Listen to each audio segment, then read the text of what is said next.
Good morning, my friends. It's Friday. I got great news. I got bad news. I got all kinds of news. Guess what? You've got crabs. I've got crabs. But the best news is if you can identify these crabs, you can probably get away from them and get them out of your life. So what do I mean by crabs? There's this old story, this analogy of if you throw crabs in a 5-gallon bucket, that they'll start to crawl and you'll get one that'll almost get to the top and the other crabs will pull it back down into the bucket. So none of the crabs can get out and they all sit in the bottom of the bucket. It's the old idea of misery loves company. So what am I talking about? How do we apply that to different things? So if we're talking about our nutrition and maybe you haven't made great nutrition choices in a long time or ever, and you start changing what you eat and you start changing how you approach food, very likely there's going to be men and women that say, why are you having another salad? Why are you eating like that? Oh, you're doing this again and again. Again, don't let that get in between your ears. It doesn't matter what they think of your nutrition and how you eat.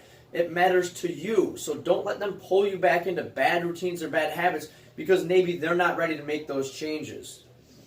Vices and addictions, drugs, gambling, whatever it is, whatever that vice or addiction is, again, once you've made the conscious decision that this is not how I want to live, this is not benefiting me in the long run, and you start to step away from that vice or addiction, the chances of having some of those crabs, those people that were involved in those things with you, pulling you back towards it, we can very easily see how that could be a really bad thing. So just because you've made the choice and you're taking that trajectory away from that vice or that addiction, you've got to make sure that you don't let those crabs pull you back into what got you in a bad spot in the first place. Education. Why are you going back to school? Why are you reading? Why are you journaling? Why are you doing all of these things? Again, I don't let that get into my head. I don't let that noise get up here. I understand what I need to do and what I want to do. Use the crab analogy. I want to get out of the bucket. I'm not trying to hang out in the bucket. So I don't let that stuff get in the way of my progress. So if you have somebody that's always asking you why you're doing that or putting you down or not supporting you, that person may or may not be a crab. And then how about happiness, right? We all want to be happy.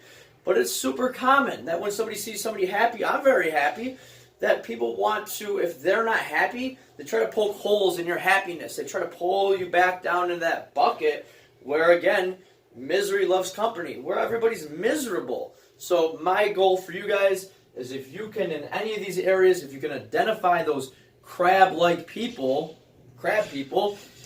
get away from them, right? And you don't have to be rude, you don't have to be disrespectful, and remember that just because somebody's viewpoints and what they're working on doesn't align exactly with what you're doing, it doesn't make them wrong, it doesn't make them a bad person, but you've got to be selfish, right? I want a great life for myself and my family. I want that. So these other people that have different paths, that's okay. But I know what I need to do, and you guys know what you need to do. So today, find those crabs and create some distance. Have an amazing day. I'd love to hear your comments post your comments, and let's get a little feedback.